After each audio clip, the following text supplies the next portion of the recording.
Nací en Córdoba, en Capital, en el año 1946. Estaba por decir 1846, pero me pareció un poco mucho. Bueno, 1946. ¿En Córdoba capital? Sí. ¿Y ahí usted hace sus estudios primarios, secundarios? Primarios, una parte de los secundarios estuvimos en Paraná, porque mi papá fue el organizador y director de la Facultad de Ciencias de la Educación de Paraná y creó la Facultad de Ciencias de la Educación. Y después yo estuve pupilo en un colegio, en el Colegio War en Buenos Aires, en el secundario. Después volví a Córdoba para mi primer y único año de la Facultad de Arquitectura. Un año estudió la Facultad de Arquitectura. Estudié un año porque en esa época no había escuelas de cine, no había escenografía, no había nada. Entonces entre escribanía y arquitectura, elegí arquitectura. Hasta que vino la vicerrectora, que era una mujer brillante, y me dijo, usted, Zanetti, no es para diseñar una casa en un barrio para la familia tipo, usted tiene que ir y diseñar palacios y usted haga escenografía, vaya a escenografía, esto no tiene nada que ver, váyase a Europa, que en esa época era la frase más usada en este país, váyase a Europa. Para formarse. Claro, porque no era váyase a Estados Unidos, era váyase a Europa. Pero previamente su padre, que fue un poeta, le había aconsejado y le había regalado un libro de arte donde dijo, acá está todo lo que tenés que ver y estudiar, porque consideraba que en un comienzo sufrir excesivas influencias de los grandes maestros podría ser perjudicial.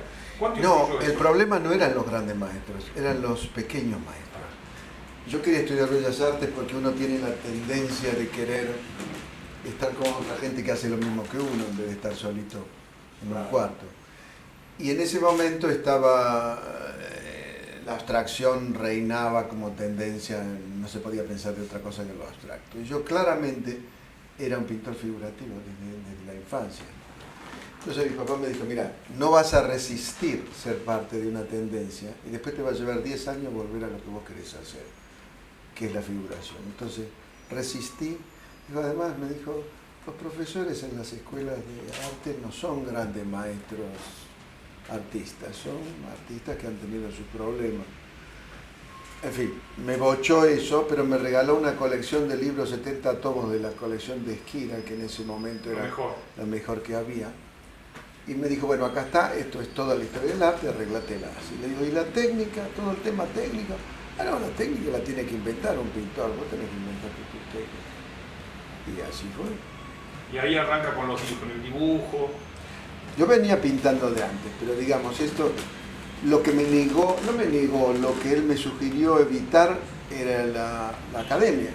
¿Y había otro familiar que estuviese vinculado con el arte en su familia? Mi abuelo, que se llamaba Eugenio Zanetti, era pintor.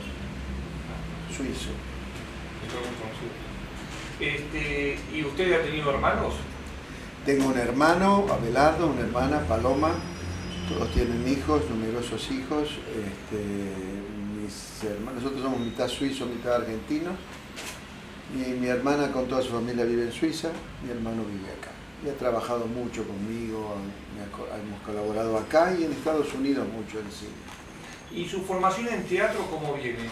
¿Cómo fue dándose? ¿Se daba ya en Córdoba usted con trabajos de teatro? Sí, empecé chico, 16, 17 años haciendo obras pequeñas en los teatros independientes, como había siempre, escenografía, a veces dirigía. Y de ahí pasó una cosa muy curiosa, porque ya en el año 64 hice la primera muestra de pintura en una galería. El Politécnico.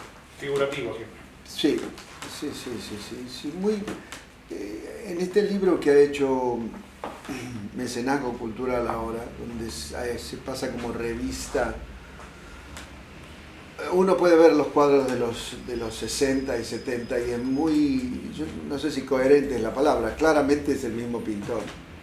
La imagen, los intereses, las preocupaciones son muy, muy parecidas. Pero volviendo al teatro, ya usted vuelve, marco mucho el teatro porque es una tipología de construcción que usted sigue siempre, que en Estados Unidos le cuesta un poco, cuando seguimos esa parte, adaptarla, porque eso no tenía esa idea que tiene usted, dónde está el conflicto, cómo es el personaje, por dónde, ¿no? Ellos trabajan el texto cinematográfico de otra manera. Porque usted también, antes de viajar a Afganistán y a la India, que también vamos a hablar de eso, hace una obra en el Teatro San Martín.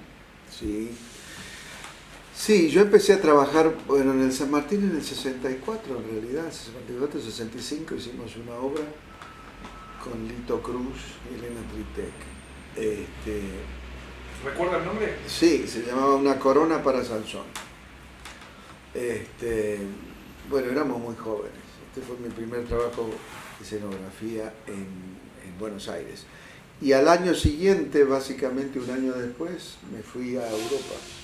Pero primero usted antes, porque también vamos a hablar de la etapa, porque cada lugar que estuvo es una etapa donde usted toma cosas.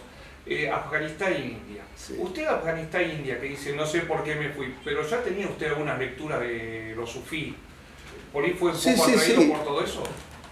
Había en mi generación había una revista francesa que se llamaba Planeta, que nos influenció mucho, porque era el vocero de todo lo distinto.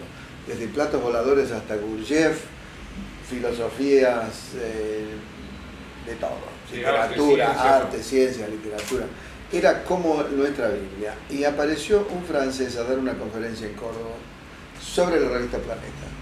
Y fuimos y el francés lo único que decía es que la revista Planeta era una mierda, que la revista Planeta eran unos ignorantes, que no sabían nada de nada, que a Gurdjieff lo habían visto bajar una escalera cuando ellos subían, que no tenían que era todo un fraude.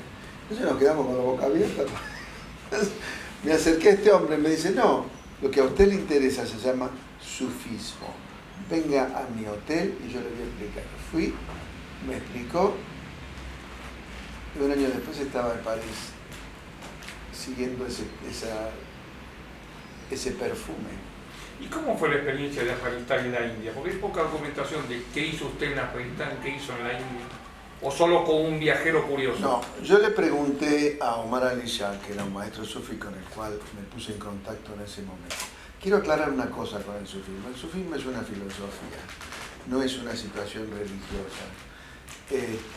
Es una filosofía casi como eran los griegos antes de que aparecieran las grandes religiones monoteístas. Para entender el sufismo hay que... Es mucho más abierta. Exacto. Y no se estudia para maestros. Los maestros son maestros, los demás son estudiantes. Quiero decir esto, que siempre he sido un estudiante, casi te diría un estudiante del anteúltimo banco.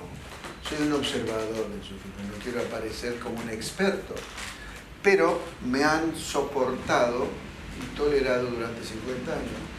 Así que ya la tolerancia es algo. Y me dijo, no vaya a Afganistán. Yo en esa época no sabía que cuando un maestro te dice, mejor no haga tal cosa, tiene su motivo. Y le dije, no, pero yo no voy de turista, no voy en viajes hoteles. Sí, pero vaya a Turquía, vaya aquí, vaya a Morelia, vaya a Konya, vaya a ver esta tumba. Me da todo lo que había que hacer, pero no vaya a Afganistán. Por supuesto, yo agarré un van, me fui manejando, por tierra fui. Crucé París, crucé Italia, en Brindisi tomé un ferry, cruzamos Grecia, Turquía, Irán, Afganistán, Pakistán. Que era otra cosa. Bueno, era un mundo donde primero se podía manejar a través de él, cosa que es imposible. Nunca tuvimos ningún problema, jamás. Pero yo tenía una idea literal todavía de lo que yo buscaba. Entonces, yo había leído, por ejemplo, sobre los derviches, sobre los sufís. Y cuando, estando en la ciudad de Herat, donde nadie hablaba inglés, no había una sola persona que hablaba nada, ni inglés, ni francés, ni nada. Yo no sabía que estaba la tumba de Nizami, un gran místico del siglo XI. Entonces me llevaron a un lugar, en las montañas, que estaba en ruinas, y un cementerio enorme en ruinas, lleno de pordioseros que vivían ahí. Esos eran los derviches, pero yo no me daba cuenta, porque mi idea de los derviches era otra. Y estuve ahí con ellos, y después de un año me dijeron, no, pero esa es la tumba de Nizam. Esos son los derviches. Esos mendigos harapientos son los derviches. Quiero decir, uno hace cosas sin saber la funcionalidad que van a tener en su vida, ¿no? Y muchas veces en ignorancia. Además me enfermé. Sí. No, también me enfermé gravemente en Afganistán. Y después dije, bueno, a lo mejor lo que me decían, no vayas, no vas a enfermar, tan práctico. ¿Qué le pasó? Me pusieron una vacuna anticólera en medio de una frontera donde había una silla y el desierto, o sea, no había nada. Pero me obligaron a ponerme una vacuna anticólera y no había agujas desechables en esa época. Entonces me pusieron una hepatitis tremenda, que yo no sabía que tenía, entonces me sentí pésimo el resto del viaje. Hasta que después bueno, son parte de los eventos. Pero tengo que decir que como el diseño, el dibujo de la alfombra de la vida de cada uno, que cuando sos muy joven es difícil de leer porque estás muy cerca del diseño. Y cuando pasan los años, te alejas, entonces ves y decís, ah, yo hice esto por esto. Es como mirar una alfombra.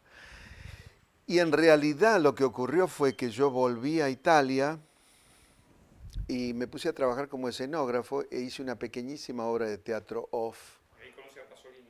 Que era la media. Sí, pero eso no tenía nada que ver con Pasolini, lo dirigía otro. Claro. Pasolini vino al estreno porque era amigo del director. Comentó que iba a Afganistán a filmar La Colchide, la tierra de Medea, en Afganistán. Entonces le dije, bueno, acaba de venir de ese valle, Bamiyan, el Valle de los Budas, que ahora los demolieron hace no muchos años. Le digo, pero hay un valle en Turquía, en la Anatolia Central, que se llama Goreme, donde los coptos excavaron 2000 iglesias en el siglo III, que es extraordinario, son como termiteros. En esa época no había internet. Ah, me dice, lo voy a mirar. Y a las 2 semanas me dijeron, bueno, Pierpaolo miró los cosos, las fotos de Goreme, decidió filmar en Turquía, que había sido una sugerencia mía, y te invita a estar en el equipo de la peli. Entonces, claro, sí, fantástica. Una película con María Callas haciendo Medea, que fue la única película que hizo Callas. Usted en una entrevista ha dicho en varias ocasiones que Callas, que era una amiga personal muy grande y se apoyaba mucho en Pasolini, lo quería mucho, le había puesto mucha energía propia a esa película, porque ella venía de una historia amorosa muy dura, muy turbia con los nazis, muy público el tema, y ella quedó muy mal porque nací la abandona, también muy mal. Y ella le había puesto mucho a esa película. Y no dice usted que sale defraudada, pero no sintió ella que tuvo. ¿Qué es lo que cree que puso tanto en esa película? Porque ella ya era famosa como cantante de ópera. Callas ya no cantaba cuando hizo la película. Tenía 48 años, que ahora uno diría que es joven, pero para ella no era joven, porque murió a los 53. Creo que estaba un poco enamorada de Pasolini, sabiendo que Pasolini era homosexual, lo mismo ella estaba enamorada, porque ella necesitaba un mentor, ¿no? Había tenido a Zeffirelli, pero no, era esto, entonces se acercó a Medea como la posibilidad de algo, pero yo creo que fue un error todo, porque ella era demasiado grande para hacer, la Medea es alguien muy joven que... Lo que pasa es que Pasolini tenía una idea muy interesante del mito. El mito a nosotros nos los han contado los griegos, pero Pasolini lo contó desde Medea. Entonces los griegos eran una banda de jóvenes salvajes y no civilizados, lo opuesto a la civilización, que la corrompen, la pervierten, la roban, la sacan de su medio sacro, de su universo. Y entonces el crimen de Medea es respuesta a la corrupción que ella ha recibido, lo cual es una idea muy interesante. Pero yo creo que necesitaba de alguien muy joven para ser entendido. Entonces Callas daba una mujer madura, era extraño eso. No sé cómo habrá repercutido en Europa en esa época, pero acá en Argentina fue casi una película de culto y sigue siendo. Sí, ha sido en todos lados una película de culto, pero yo creo que es irrelevante si las películas son de culto o no son de culto. La película es como un cuadro, uno la pinta lo mejor que puede. Los cuadros pasan a veces 3 siglos y la gente no los ve. A Vermeer, nadie sabía que era Vermeer, hasta que un señor en el siglo XIX dijo, estos 6 cuadros no son de Cornelius Van Rijn, son de otro señor que no se parece a nadie y se llama Vermeer. Y volvió Vermeer a existir. Entonces con el cine, con el arte en general, con los libros, con los cuadros, la percepción inmediata que tiene una cultura de ese objeto cultural no es necesariamente permanente ni necesariamente acertada. Y usted en Europa desarrolla una actividad, bueno, de hecho también quisiera hablar, porque usted está en el París del 68. Usted está cuando toman el Teatro Odeón y su amigo dice, yo soy amigo de Fidel o soy Fidel. ¿Cuál era el ambiente? Luis Sanza. ¿Cuál era el ambiente de ese momento, de ese París tan álgido? Que en realidad tiene razón usted, en términos generales no sucedió nada, pero había todo un clima, ¿no? Sí, sí, por supuesto, como lo debe haber ahora en Cataluña, siempre hay momentos en que todo es efervescente. Yo venía de Córdoba, donde había habido muchos problemas ya en esa época, en los 63, 64, 65, con la policía, los estudiantes, corridas, heridos y muertos. Antes del Cordobazo había habido muchos encontronazos. Entonces para mí no era nada eso, que tiraban piedras y la imaginación al poder me parecía bárbaro y al mismo tiempo me parecía de una banalidad total, que es lo que en realidad fue. Se erigió en un evento que nunca fue. No hace falta más que ver lo que hizo Cohn-Bendit y los que eran los líderes de eso, que terminaron siendo unos burgueses espantosos, reaccionarios de extrema derecha. Quiero decir, algo tenía que pasar porque eran los años 60, y los años 60 estuvieron caracterizados por la ruptura. Pero esa ruptura, que tiene que ver con el pop y una cantidad de cosas, también era exterior, tampoco era realmente central. Entonces yo me reía, estaba en París, íbamos, mirá, yo me reía, subía la gente, hablaba, decían pavadas. Pero bueno, estuvimos con Jean-Louis Barrault y Madeleine Renaud, que eran ahí cuando estaba tomado el Odeón, yo vivía a una cuadra, estuvimos ahí, todo ese mundo, bueno. Sí, claro, es como están en la historia. Si uno piensa su trayectoria y la sensibilidad que usted tiene dentro de su trayectoria, siempre a uno dice, qué raro que Zanetti no hizo más su carrera en Europa que en Estados Unidos, ¿no? Porque usted tiene una cultura italiana, una cultura francesa. Sí, Una ruso, cultura mi mamá es rusa. Yo tengo, si vos mirás la pintura, hay ruso e italiano. Las dos cosas están ¿Por qué claramente. Estados Unidos? No, pero fue después. Yo tuve que volver porque mi A Buenos papá Aires. falleció en el 71. Y yo soy el mayor, le llevo 6 años a mi hermano y 12 a mi hermana. Entonces tuve que volver así, a hacer acá. Y trabajé mucho en Argentina. La verdad es que trabajé mucho como escenógrafo, como director. Hice muchas cosas. Por todos lados ha habido, sí, teatros, algunos que todavía existen, otros que ya, como el Olimpia, que no existe. Trabajé muchísimo con Aleso, trabajé con Ure. Ure me instó a escribir una obra de teatro que escribí y que hicimos en el Teatro Odeón, La Reina Blanca. Hicimos toda clase de locuras. ¿Y el cortometraje que usted filma? Filmamos varias cosas. Filmamos un corto con un actor del off muy importante de esa época, que era Jorge Bonino. Hicimos, había una sensibilidad pop, si se quiere, en eso. Pero con Oscar Boni nos juntamos, con mucha gente hicimos. Lo más importante, yo creo, es el trabajo en el teatro en esa época. Está documentado en este libro, hay fotos. Se hicieron cosas interesantes, conceptualmente y visualmente. De ahí viene, de ese training que tiene que ver con Aleso y con Augusto Fernández y con todos ellos, Lito Cruz, todos estos grupos de amigos muy, muy cercanos que seguimos siendo. Yo aprendí cosas básicas que después he usado toda la vida. La estructura dramática, el primer acto, el segundo acto, se pone el conflicto en el primero, se desarrolla en el segundo y resolución del conflicto en el tercer acto. Y esa sencillez y al mismo tiempo esa claridad y esa búsqueda de quién en cada escena, dónde está el conflicto, quién es el protagonista, qué se le opone, cuáles son las fuerzas. Todas estas cosas que hablamos todos los días, en otros países no son usuales.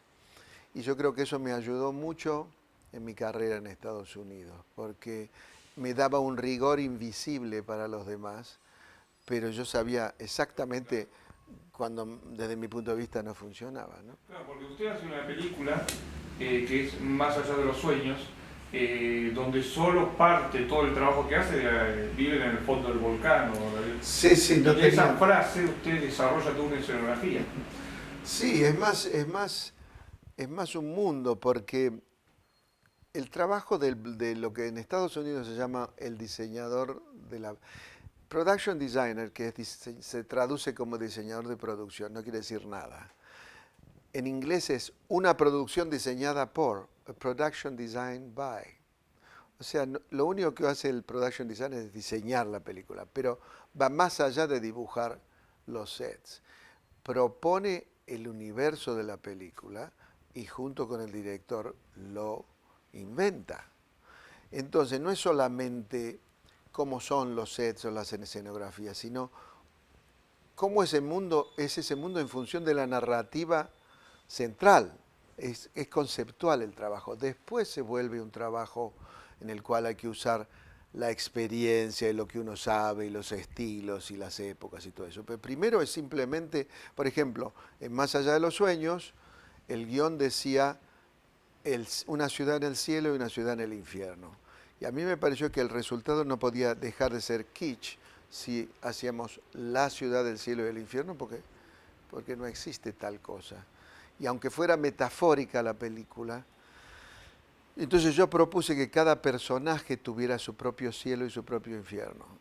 Y que hubiera razones psicológicas que durante la vida, antes de que se mueran en la película estos personajes, nosotros pudiéramos entender por qué estaban en ese cielo. Por ejemplo, el personaje de Robin Williams amaba a su mujer, que era una pintora. Cuando él se va al cielo está metido adentro de los cuadros de su mujer, lo cual tiene una razón emocional. La hija que está muy enferma, tiene un teatro de marionetas al lado de la cama. Cuando vamos al cielo de la hija, ese teatro de marionetas ha adquirido dimensiones cósmicas, pero sigue siendo ese lugar que vimos al principio. Entonces yo creo que eso es narrativa, no es estético la problemática, sino es de narrativa. Y cuando usted se encuentra con toda esta formación que ya usted conoce, también es bueno aclarar que usted conoció en Estados Unidos, como bien lo viene narrando, ya tenía toda una trayectoria, toda una experiencia. 20 años. 20 años. Tenía 40. ¿Pero por qué viene Estados Unidos? ¿O le sucede? No, había una representante de artistas que yo había conocido en Europa, que después vino acá, y que me dijo, mira, es muy difícil, pero si venís y haces un intento, puede llevar un par de años que consigas un trabajo. Yo llegué un jueves, me mandó un guión el viernes y el lunes estaba haciendo una película. Y la película, que es Slamdance, dirigida por Wayne Wan, un director chino-americano muy, muy, muy interesante, ocurrió de una manera muy graciosa, bien argentina. Yo leí leí el guión malamente, porque mi inglés en ese momento no era bueno, y a mí me pareció que era como un cuento de Borges, era muy borgiano. Toda la anécdota, la búsqueda, era el jardín de los senderos que se bifurcan, una mezcla de cosas. Entonces voy y le digo, yo le tengo que decir a este hombre lo que pienso. Digo, mire, a mí me hace acordar a un escritor argentino, discúlpeme, es una cosa remota, Borges. Ah, no, dice, Borges es lo que tengo en la cabeza para esto. Así que bueno, una casualidad en un millón. Entonces le fue a insistir al productor de que yo fuera. Yo tenía todo en cassettes, mis películas, había hecho unas cuantas películas acá, Los pasajeros del jardín, El poder de las tinieblas. Nadie las había visto ni nadie las vio. Y ahí entré. Y después que hice esa primera película, hice una tras otra, básicamente. ¿Y cómo llega? Porque usted dice algo que es importante, que por ejemplo, que el texto realmente el director de cine norteamericano no le da tanta importancia. El europeo le da algo, pero el norteamericano no le da nada. ¿Y cómo logra construir lo visual? Logra armar la narración en definitiva, ¿no? Porque siempre se ha creído el mito que el guión es el centro de la película y si el guión es malo, la película es mala, ¿no? Los diálogos, no el guión.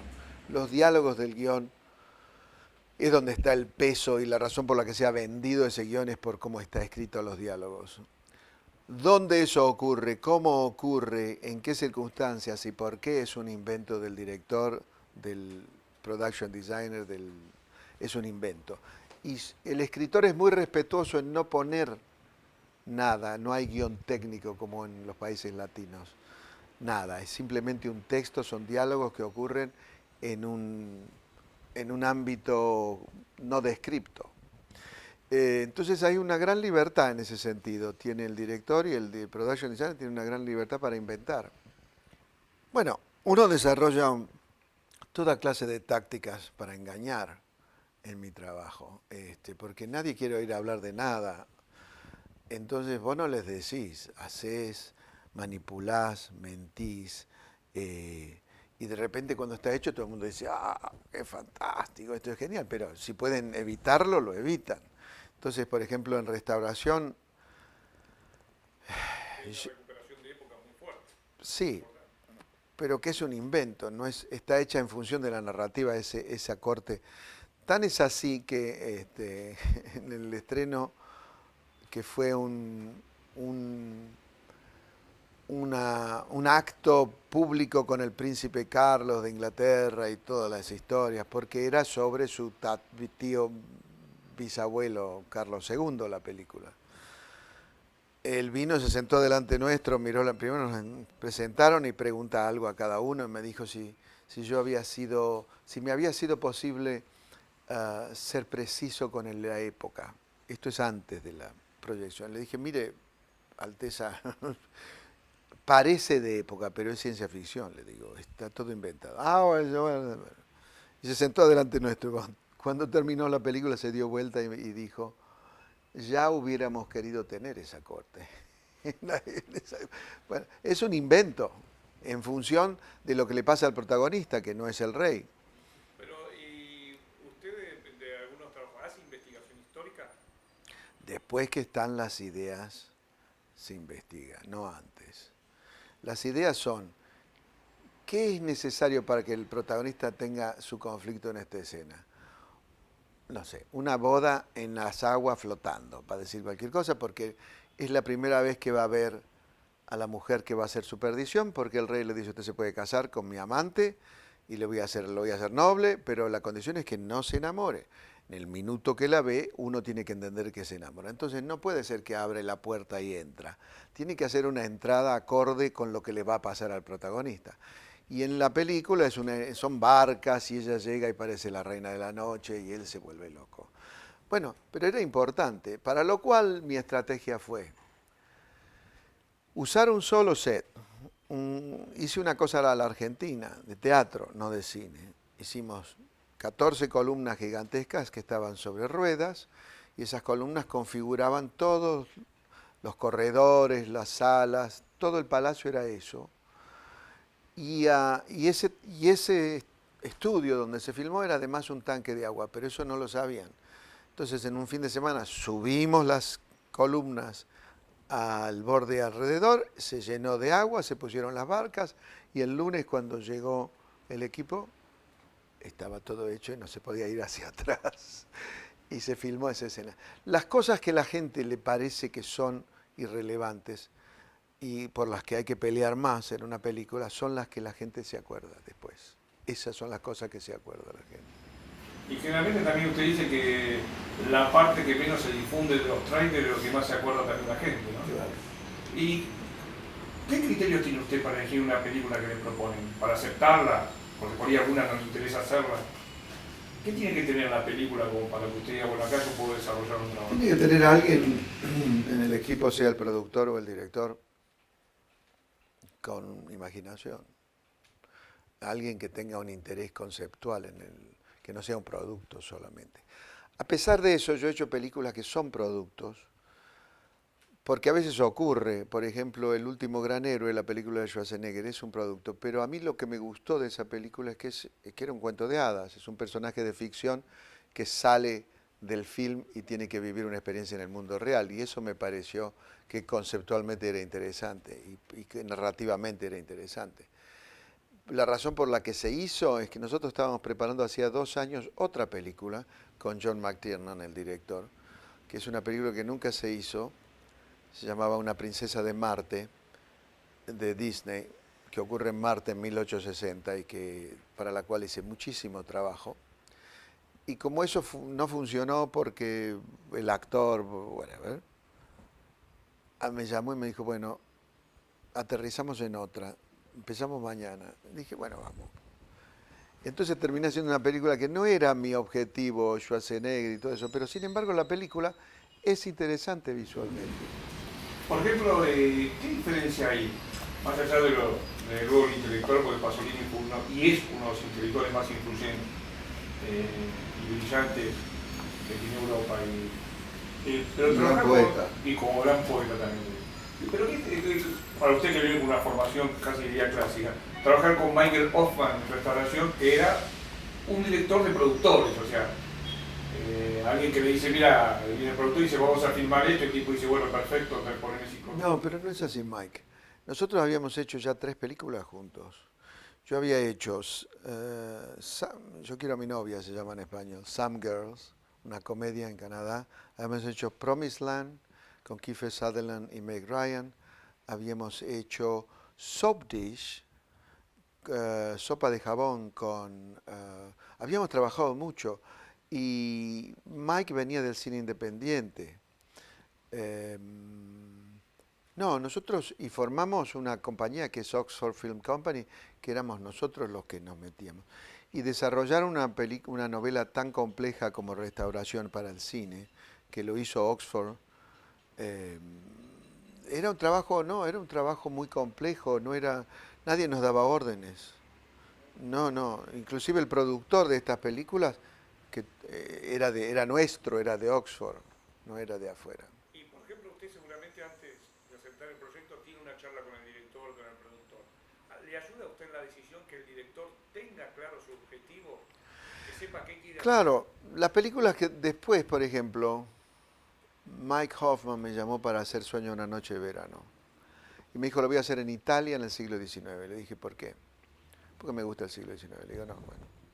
Le digo, mira, si la haces en la Edad Media, en Italia, porque yo sé que te gusta Italia, nosotros podemos inventar algo con el mito básico de Sueño de una noche de verano. Porque es que los seres de la noche, los elfos, el mundo antiguo, el mundo no cristiano, acaba de ser echado de las ciudades y vive en los bosques. Y los cristianos salen y se encuentran en esas noches con el mundo antiguo. Entonces ahí pega. Es que sí, que no, bueno, no llegamos y yo no hice la película. No. Y él la hizo en el siglo XIX y a mi modo de ver es un desastre. Y usted que siempre se menciona que mi obsesión, mi estilo es la vida y la muerte, ¿no? Pero también hay una metáfora que es el agua que aparece. ¿Qué significa usted esa? Bueno, más allá de la metáfora clásica griega, que es válida, porque todos sentimos con el transcurrir del agua, todos sentimos el paso del tiempo.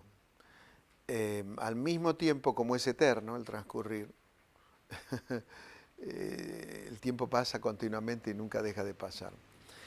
A mí me interesa mucho, y estos últimos años, inclusive hice un film que se llama Quantum Project, sobre la física cuántica.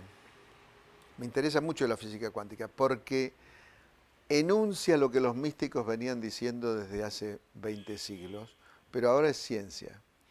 Entonces, la física cuántica, por ejemplo, dice, no lo invento yo, que hay varios universos paralelos al nuestro. Ya hasta Borges está presente ahí instantáneamente. Y en esos que el artista o el científico o el místico o el que sea que está buscando algo, lo que busca ya existe en el otro universo. Y lo que pasa es que cuando se manifiesta en el artista o el científico va y lo baja. Es como si te dijera, Mozart escucha la música, la baja, pasa por Mozart. No es lo mismo que pase por Mozart que pase por Salieri. Son 2 músicas distintas. Pero no es de Mozart, no es nuestro.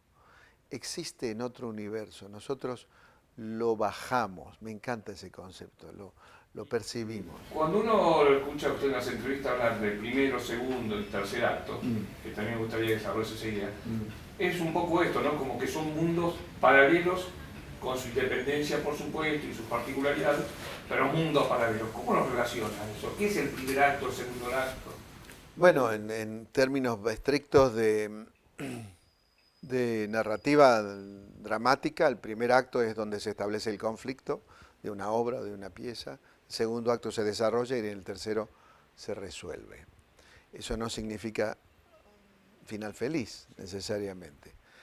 Yo he observado que todos vivimos, estamos en uno de los actos, cada persona. No siempre las fechas corresponden.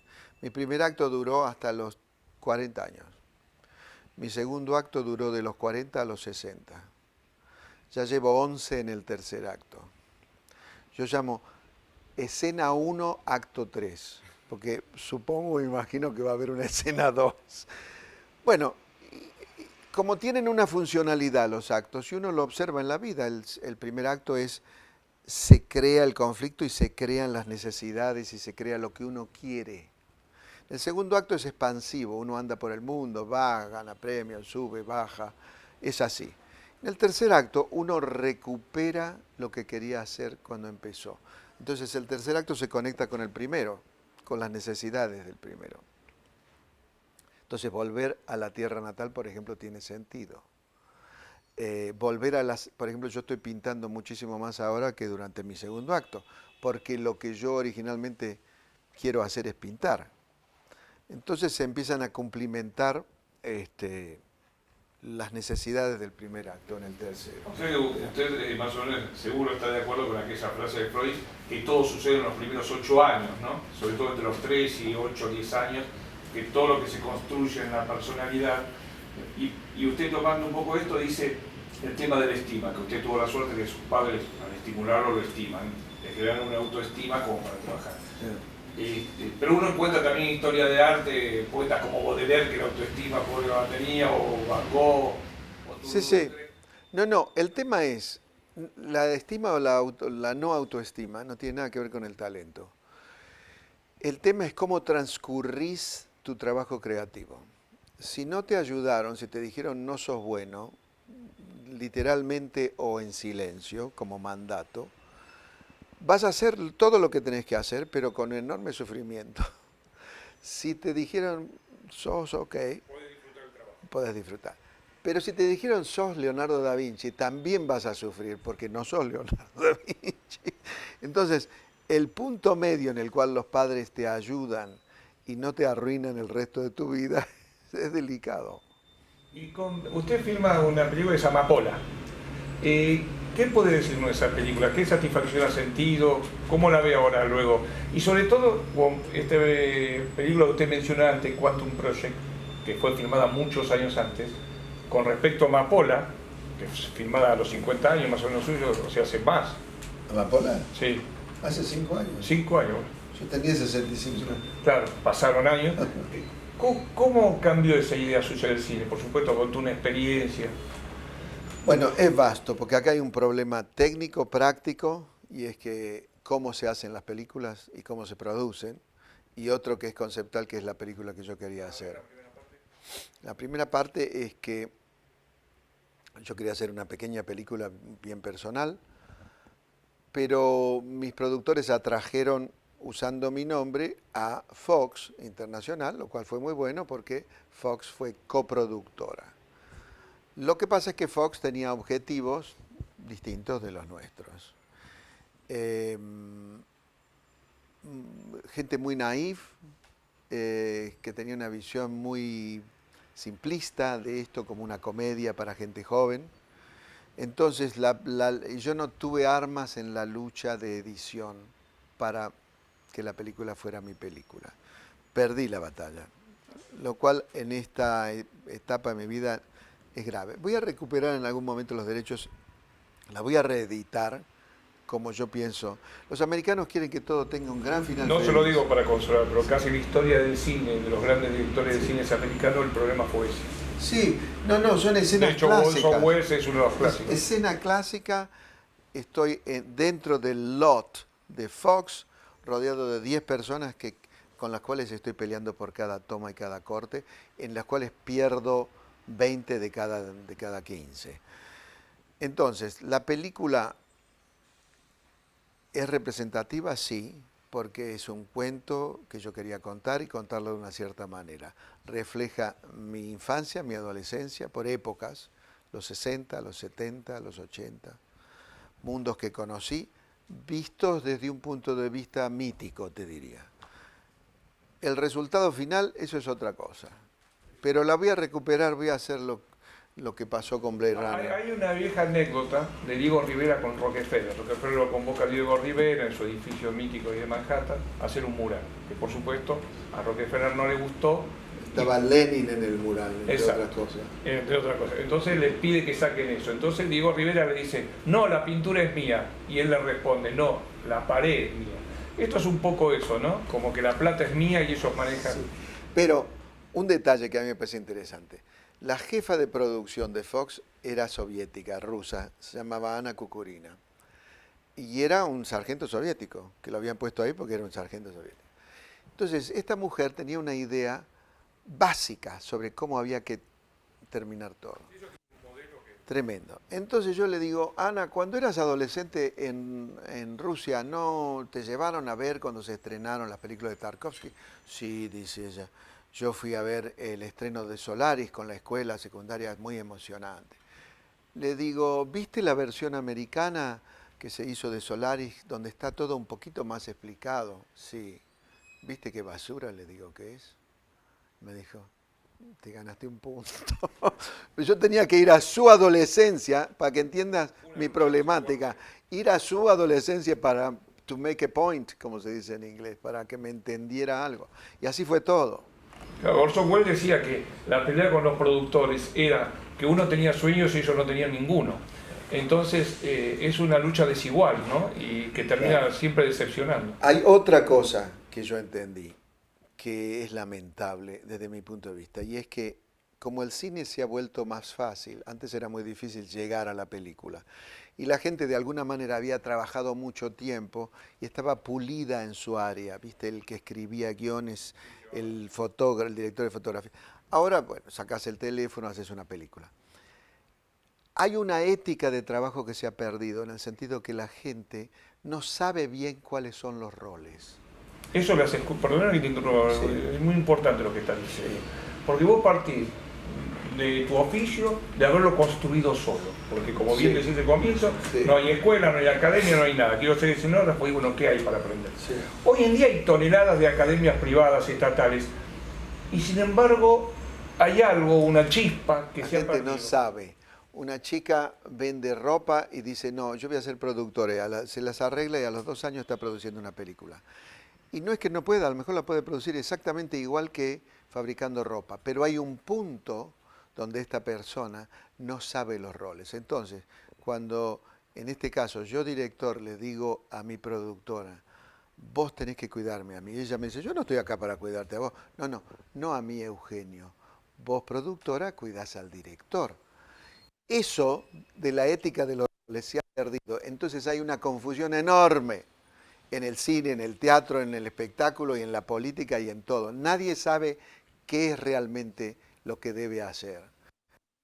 Nosotros venimos de una escuela donde, de una manera u otra, porque yo lo aprendí en el set, en el teatro, en el laburo, claro, ¿cuál es tu rol? Y a veces te salís del rol, porque yo mi rol tampoco lo acepté tradicionalmente. No, el escenógrafo está para servir al director. No, yo estoy para servir la obra, no al director. Pero tampoco voy a ser un palo en la rueda del director. Sos un creador. Voy a proponer y voy a ser flexible, pero también voy a insistir para que las cosas ocurran, porque estamos todos creando esto. Pero mucho de eso se ha perdido. Y tiene que ver un poco las escuelas, las academias, porque antes uno, digo uno como siempre, pero digamos, quien quería hacer cine, tenía que ver la manera de cómo se conectaba con un director de cine y lo dejaba servir café para ver cómo se filmaba, entonces decían, che, anda a traer café, anda a comprar cigarrillos. Pero eso que parece humillante era el aprendizaje, porque pasaba muchas horas en el set, veía el lugar que ocupaba cada uno y iba arrancando. Después un día si seguía insistiendo, terminaba ayudante. Todo eso está perdido, uno nace, sale de la academia y filma. Pero no es necesariamente, porque yo debo ser sincero, yo no hice el escalafón en ningún lado. Yo entré al teatro y era escenógrafo, no era asistente de un escenógrafo. Y hacía vestuarios, y entré al cine y hacía production design. Y nunca hice ningún prólogo. Entré y me mandé. Todo es una rareza, seguro. Pero así fue. Pero como todas personas, nosotros, viste, Córdoba, con perdón del diccionario español, está en el culo del mundo. Nosotros viviendo en el culo del mundo teníamos una necesidad en esa época de saber todo. Leíamos, devorábamos, buscábamos, íbamos, estábamos. Ahora el tema del internet le da una especie de falsa seguridad a la gente de que todo está disponible, lo cual es cierto, pero no tiene columna vertebral. No hay una teoría detrás de estos millones de imágenes que titilan en el espacio cibernético. Entonces vos le decís a la gente, mostrame en una película, sillas Toné. Dice, ¿cuál te gusta? 6, ¿no? Ahora, ellos no saben por qué la silla Toné tiene esa forma, de dónde viene la silla Toné, cómo se armaron no sabe la teoría detrás de las cosas. Entonces es muy difícil, es lo mismo usar cualquier cosa cuando vos no sabés de dónde vienen las cosas. Y ese es uno de los problemas más grandes. Yo debo ser la última persona que sabe que en 1946 los guantes se prendían de esta manera y no de esta, o que la Segrete y las plumas iban en un año así, el año siguiente así. Todo ese conocimiento se perdió. Hay alguna gente, muchísima gente murió en la época del SIDA, que eran los que sabían todas esas cosas. Se perdió una generación y ahora para la gente muy joven es irrelevante cómo se usaban las plumas en 1946. Y para vos, con todo este detalle de Margarita, que es muy valioso, ¿te resulta difícil ver una película porque vos enganchás el...? Sí, porque las incongruencias son atroces. A mí me encanta el surrealismo, no es que esté buscando una lógica pascaliana, no, para nada, pero cuando la gente... No tiene sentido despistar a la gente con errores personales. Yo cuando vi Carrozas de Fuego, que lo hizo mi amiga Milena Canonero, hizo el vestuario, hace muchos años, la primera escena es un barco que se va y la gente saluda. Yo con mirar antes de los que saludan sabía que estaba todo bien. Sabía que la estaba diseñada perfecto, porque eran unos guantes cortos en 1914, todo estaba perfecto, pero lo ves en un segundo. Ahora, para el 90% de la gente es invisible. No es relevante. Bueno, sí, yo no sé lo que es relevante o no es relevante. Sé que época, y yo he sido el primero en no respetar. Una cosa es inventar una época en función de una narrativa, y otra cosa es errarle porque no sabes cómo era esa época. Son dos elecciones distintas. Es un poco lo que la pintura y de distintas artes dicen de, sí, está bien, yo tengo que conocer una técnica, y sobre todo olvidarme de la técnica, pero me tengo que olvidar de algo que conozco. Claro. O sea, claro. Un poco ahora, digamos, es como que esa tradición no se conoce y se parte directamente del absurdo. Es una cosa que ocurre, esto ocurre por el pop. El pop impuso la idea de que cualquier cosa va con cualquier cosa y que es irrelevante. Y que todos podían ser artistas. Lo cual es cierto y no es cierto, porque no todos son artistas. En el fondo hay poquísimos artistas. Yo conozco un puñado de artistas que yo considero artistas en el mundo. No conozco cientos. Hay mucha gente que le interesa el arte, que hace actividades artísticas, que hace películas. Eso no quiere decir que sean artistas.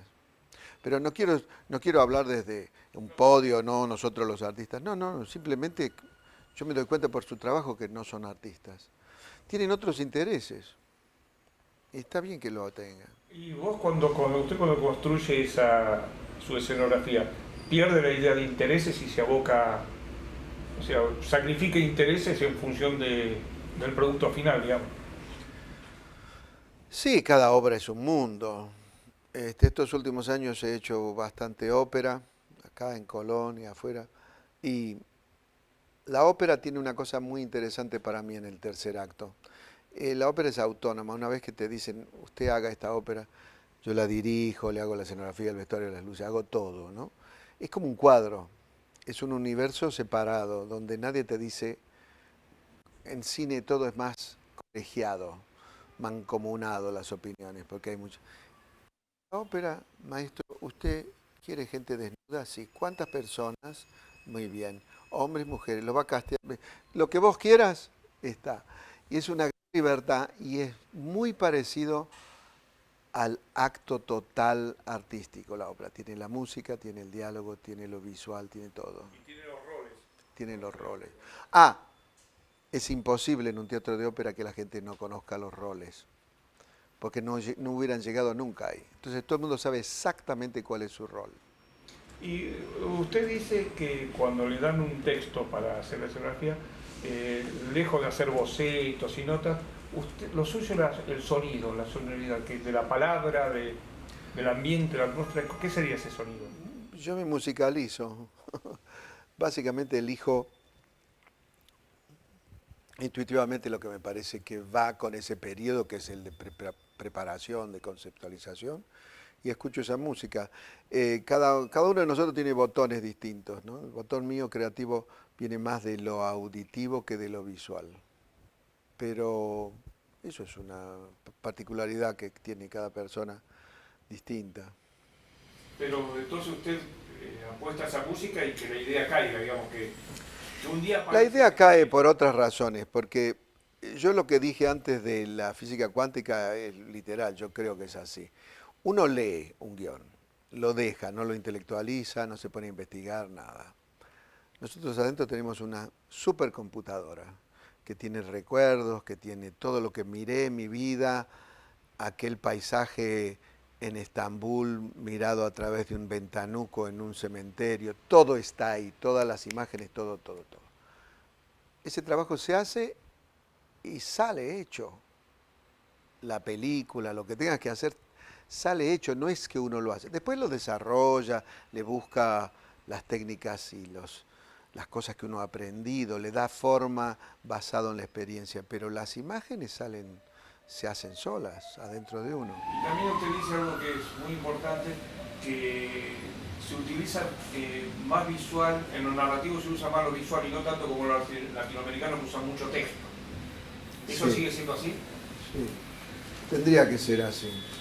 ¿El texto entorpece un poco? El exceso de texto. Sí, porque son elecciones. Si me preguntás de un gran escritor, yo te diría el texto es muy importante, pero el 90% de los casos no son grandes escritores. Yo tengo la suerte, ahora estuve en New York hace 2 semanas con un amigo de toda la vida que es Hampton Fancher, que es el que escribió Blade Runner, el guión de Blade Runner, y ahora colaboró en el segundo Blade Runner. Bueno, cuando Hampton escribe un diálogo, como el famoso diálogo en la lluvia en Blade Runner original, es un hecho poético, entonces eso tiene un valor, ese diálogo. No es información pasada verbalmente, eso es parte del fenómeno específico de la película. Pero no todos son Hampton Fancher.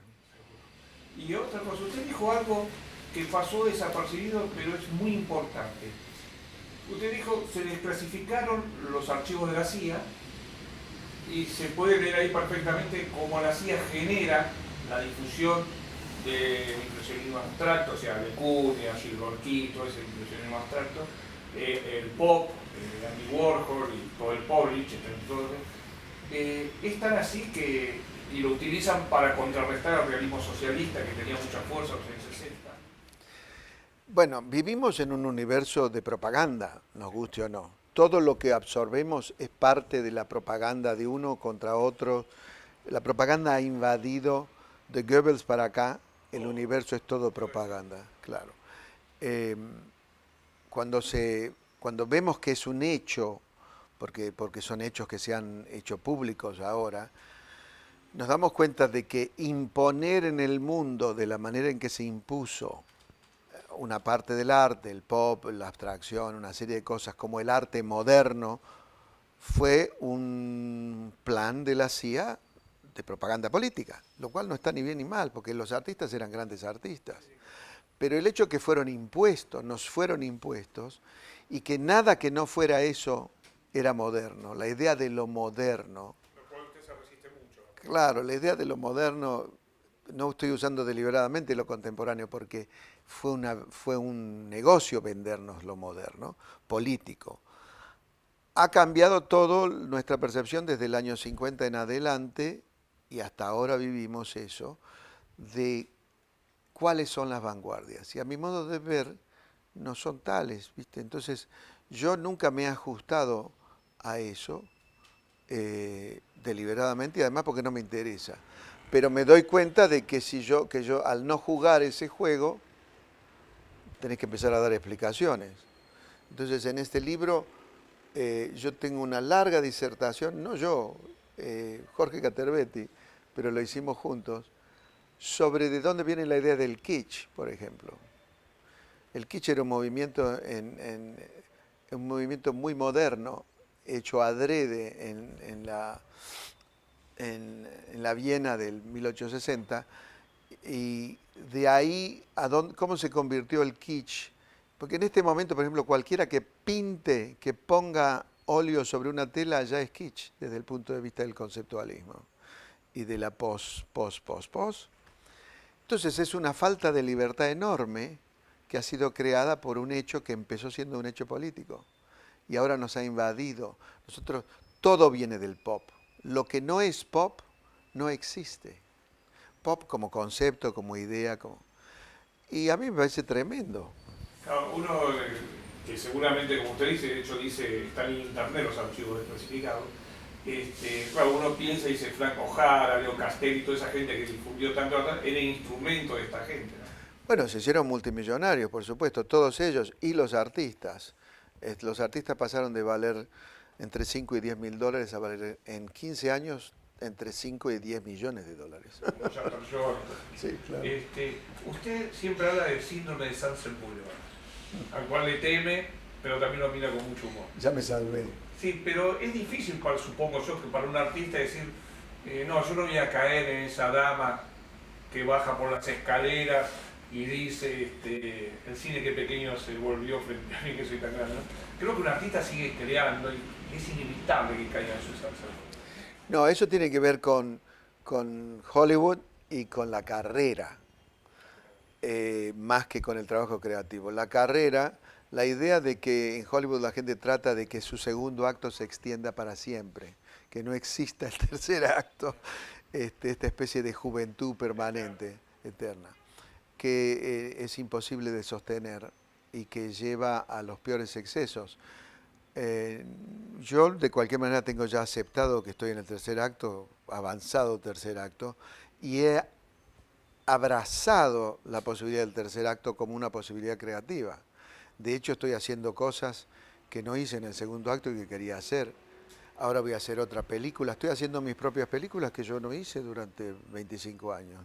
Estoy escribiéndolas, son películas personales. Estoy pintando. ¿Extrañaba la pintura? Sí, sí, claro que la extraño. ¿Se retira ahí a las sierras? Atrás las sierras, y ahora me voy a pintar. Sí, claro, yo ahora estoy en una etapa en la cual todo tiene que ser alegría.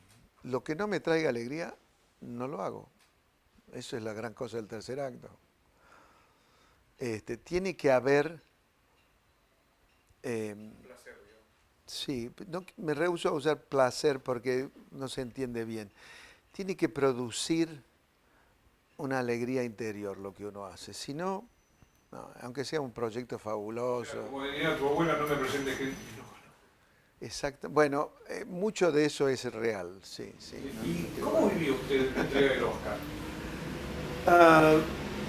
Bien, bueno, la primera vez que fui nominado gané, así que eso es bárbaro. Cuando la primera vez lo haces y ganás. Todo el mundo me decía, vas a ganar, vas a ganar. Yo decía, sí, voy a ganar, estaba seguro. La noche del Oscar, es un cuento que lo he contado, pero es gracioso. Todavía fumaba yo en esa época, salía a fumar y afuera había un productor muy conocido que estaba bastante borracho y me dice, no, porque pensá que 1.500 personas miran esto. Si de esas 1.500 millones, ¿no? De esos 1.500 millones, 500 te escuchan por ahí cuando hablas. ¿Cuándo vas a tener la oportunidad que te escuchen 500 millones de personas? Yo dije, wow, tienes razón. Entonces entré, me senté y ¡pum! Ahí me llamaron. Así que con eso en la cabeza, yo iba caminando esos 20 metros pensando, 500 millones, ¿qué es lo que tenemos en común? Y lo único que tenemos en común es el corazón. 500 millones de personas que farfulle mi corazón y que había que seguir mi corazón, una cosa, un lugar común, pero está basado en algo real. Y cuando su madre dijo que el premio era de la industria, ¿cómo Bueno, vivió esa frase? mi Me mamá, veía en la limusina y se la una sorprendió. persona sabia, mi mamá, sí, una señora judía muy sabia, judío progresista, como se decía antes. No, mi mamá siempre trataba de que no fuéramos pretenciosos, que no creo que lo haya logrado, yo no lo he logrado, pero insistía en no ser pretencioso, entonces todo lo que era para bajarnos, que nos decía. Entonces, mientras íbamos en la limusina, me decía, no, pero el Oscar no es tan importante, es un premio que da una industria, no es un premio de arte, es un premio de una industria. Bueno, está bien, yo aceptaba, pero estaba contenta cuando lo gané, y cuando no lo gané también, porque fuimos en la limusina con Robin Williams y la mujer, y había una protesta frente a al teatro contra un director, contra Elia Kazan. Una protesta porque él en los años 50 había denunciado a sus amigos. Le daban uno de reconocimiento. Exacto. Y estaban todas las limusinas y uno no puede salir porque está lleno de gente, es un loquero y tampoco puede moverse.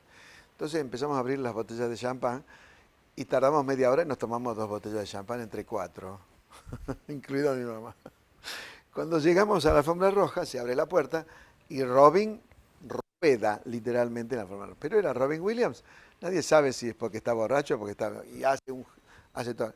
Pero yo tenía que conducir a mi mamá por la alfombra roja, que estaba en falsa escuadra como en el tango. Porque... Bueno, quiero decir, no ganamos esa noche, pero lo pasamos bárbaro. Usted también dice algo que siempre debuta tarde. ¿Siente que el cine, la pintura es algo que se debía y que está debutando a la tarde? Sí, en inglés hay una frase que no tenemos en español, late bloomer, que florece más tarde. Sí, porque yo me fui a los 40 años, por ejemplo, a Estados Unidos. La carrera de cine realmente la empecé a los 40. No, la pintura lo he hecho siempre, pero sí, todo ocurre.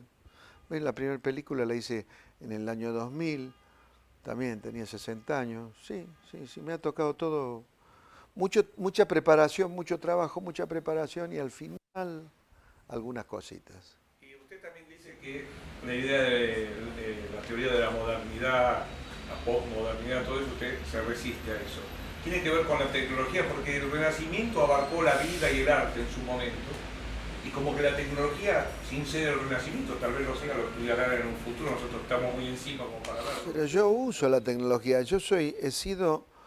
tengo un premio ahí atrás mío que dice que soy pionero del arte digital en el mundo, porque nosotros en el último gran héroe, por ejemplo, de Schwarzenegger, y en Princesa de Marte y en otras, fueron las primeras veces que se usó lo digital. Nosotros lo desarrollamos y para Más allá de los sueños se inventó todo.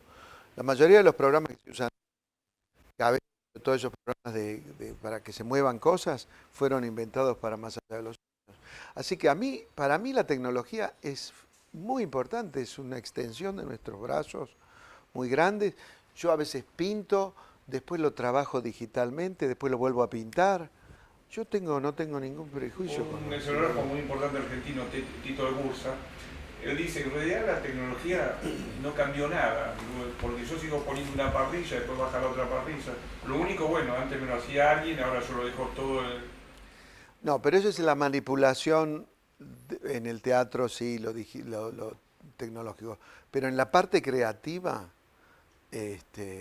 lo tecnológico es muy importante, porque eso, se acrecentan las posibilidades. Ahora, yo termino pintando el cuadro con óleo me gusta eso, me gusta pintarlo. Pero cómo llegué a las imágenes, who knows. El primero que habló un poco también de un poco de eso así fue Bergman cuando hizo Fanny Alexander, que duraba para la televisión como 8 o 10 horas, en su época era impensable, 13 horas. Y él agarra y dice, sí, no, un amigo me trajo algo que se llama computadora, porque esto si lo hubiese hecho con una máquina de escribir me hubiese tomado 10 años. Lo pudimos hacer en 6 meses. Y el resumen que hizo en 2 horas de las 13 horas es extraordinario. Y ese fue montaje no lineal, ya era montaje, porque no se puede, esa cantidad de material no se puede manejar en Así moviola. todo quedó bastante desconforme porque se metieron manos que no correspondía, hubo también una pelea de los productores de televisión. Siempre las hay. Fanny and Alexander es una de las grandes películas y yo la he usado muchísimo como arquetipo y ahora le pedí a Geraldine Chaplin, que es una amiga que estuvo en Amapola, que va a estar en la próxima película. Le dije, mirá el último acto de Fanny and Alexander, el discurso del padre, que se llama Nuestro Pequeño Mundo, porque quiero que hagas eso en esta película. Me dijo, la voy a mirar.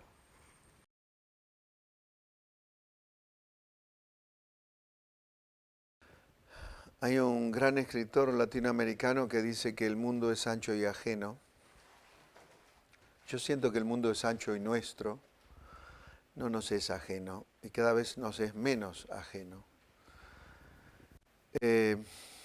Mi teoría personal es que cada vida es guiada.